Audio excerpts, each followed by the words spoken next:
ხორცი იყიდება ავღანეთში, სამაგიეროდ. პრობლემა არ არის, უკაცრავად, აქ უფროსმა თაობამ გამოთქვა, სიტყვა მე დავით ნემსალძე ვარ, თუ რამე ომია და ვეტერანია, უკვე იმდენჯერ წავაგეთ ომი, ამის თქმაც მე ხამუშება. მაგრამ მიზან მიმართულად რომ მიდის ამ ქვეყანაში ძველ და ახალ თაობას შორის ხიდების ჩატეხვა ეს ნათელი მაგალითია. დღეს რო შეიარაღებულ ძალებში ამათი თაობა თითქმის არ დარჩა, ესეც სახეზია. ეს იმიტომ არ დარჩა, რომ ცნობიერება უნდა წაშალო. მე აქედან მინდა მივმართო ირაკლი სესიაშვილს, რომელთანაც მე მეგობრობდი, მქონდა ურთიერთობა და მქონდა განცდა იმისი, რომ გარკვეული სამართალი აღდგებოდა, ჯარისკაცების უფლებები იქნებოდა დაცული. მე დავინახე მარტო მისი დუჩუნა დასაქმებული უშიშროებაში. აგერ არის აჩიკო. ეს ბიჭი ორჯერ არის აფეთქებული ქართული ინტერესებისთვის ავღანურ მისიაში 2008 წლის ომში. აქ მისი შვილები არიან. თქვენი ის გადაზედმეტებული სამხედრო სამსახურის გამო ის დრო, რომელსაც არაკანონიერად უნაწილებდით მას, გარეთ გამოუშვიდა ქართული წესით ერთი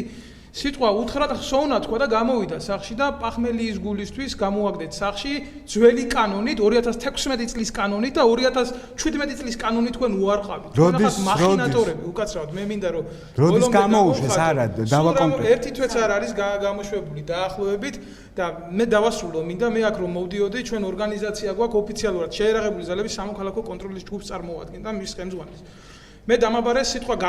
ავღანისტანში გარდაცვლილი მეომრის დედამ მინდია აბაშიძის დედამ რომელსაც მუჯაჰედებმა საბრძოლო მანქანაში ხელყუმბარა ჩაუგდეს და ჩაუგდეს და ადგა და მისი მუცლით დაეფარა მას და სამი ქართველი ვაჟკაცი გადაარჩინა თქვენ იცით რომ მის სოფელში უბრალო გრუნტიან გზას ამ ბიჭის სახელიც არ მიანიჭეს თქვენ როგორ გონიათ ეს არ არის იდეოლოგიური ბრძოლა საკუთარი ერის წინააღმდეგ მე მინდა სულ რამოდენიმე სიტყვით შევეხო დავით მახარეიშვილს რომელიც ქალბატონმა თინახიდაშელმა გამოაგდო რომელსაც ავღანეთში აფეთქებულ ბიჭს რო გაეყუჩებიათ ტკივილები 20 გრამ ნარკოტიკს უკეთებდნენ და ეგრეთ წოდებული სარეაბილიტაციო კოიკიდან ააგდეს და გარეთ გამოაგდეს იმიტომ რომ თურმე პლანზე დაურტყია ერთი ნაპასი და ავანტყოფი კაცისთვის ეს ყოფილა პრობლემა და ჯარიდან ისე გააგდეს რომ ყველანაირი მკურნალობა მოусნეს მე მინდა ვთქვა რომ აქ არის პოლკოვნიკი ელგუჯა ურუშაძე რომელიც გამოაგდო მისმა სტუდენტმა იმიტომ რომ ორიანი დაუწერა და ეს ორიანის დაწერილი ავტორი რომელიც მე თანამდებობაზე მოვიდა არა განათლების სარდალი გახდა მალხაზ მაკარაძე მე თქვენ გეუბნებით ესეთი ადამიანი ეხლა განათლება შეიტან შეიარაღებულ ძალებში მე მინდა კონკრეტულად თქვა აი ბატონი პაიკიძე ჯარისკაცი რომელსაც სამხედრო პოლიციამ დააბრალა ნარკოტიკის მოხმარება მან პროცესი მოუგო სამხედრო პოლიციას სასამართლოში მაგრამ ჩვენ ხო უსამართლო ქვეყანაში ვცხოვრობ ჯანი როდ არის ჯელსომინოცრუთა ქვეყანაში მახსენდება მე პირადად ხიდაშელმა დამითხოვა რისიგულისთვის იცით ყველას აქვს ბავშვები თუ არა გვყავს ბიძები მაინც ავართ ზოგი დეიდაა ზოგი მამიდაა ხო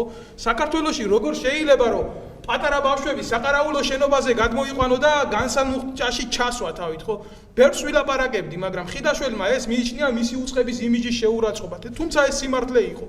მაგრამ ახლა არ გაუგრძელდები 2 წლის მერე სისხლის სამართლის საქმე აღძრა პროკურატურამ და დღეს გაუგთქმელობის წერილი მაქვს დადებული ეს რისი ბრალია იცით ეს არის იდეური ომის brალი როდესაც იზორია აი ესეთ ვეტერანებს ყრის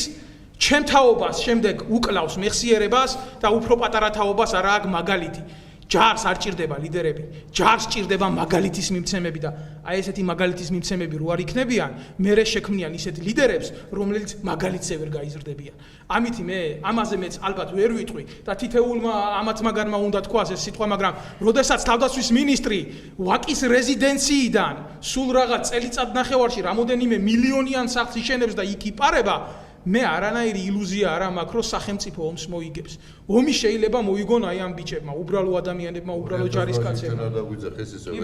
კი ბატონო ხო აი ამის თუმცა მე დაგიჭირეს ომის მერე დავიღე და ასევე მინდა მე შეიარაღებული ძალებიდან ოფიცრების სიტყვა მოგიტანოთ თქვენ საზოგადოებას იმ ოფიცრების რომელიც სააკაშვილს ყავდა ჩაყუდებული ციხეში და როგორმე თავი აღიდგინეს იქ არ იფიქროთ რომ მათი ინტერესები დაცულია და მათი რეპრესია განკარწყლებულია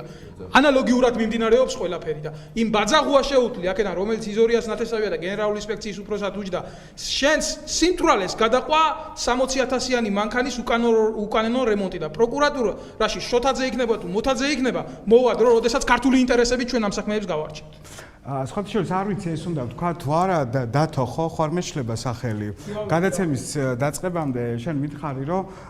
გადაცემაში მონაწილეობა უნდა მიეღო ერთ ვეტერანს მაგრამ ვერ ჩამოვიდა იმიტომ რომ მას არ ქონდა 10 ლარი ხო და ეს ადამიანი არ ვიცი შეიძლება ხო ამის თქმა აპირებდა ღირსების ორდენის პირდაპირ ეთერში უკან ღირსების ორდენისა უწყებრივი медаლი უმციკლო სამსახურისთვის და უკან დაბრუნება შეუძლია იზორიას გაგზავნოს მისი ემისრები ვლადიმერთან ოფჩაში სოფელ ოფჩაში ის თავის სიტყვას კიდე იტყვის მას არ ჭირდება ჩემი პირით ლაპარაკი და იქ ჩაიბაროს იმიტომ რომ ღირსება რომელიც თუ ოდესმე იმ ადამიანს გააჩნდა იზორიასნაირმა ადამიანებმა შეეცადეს რომ შეილახათ და წაერთო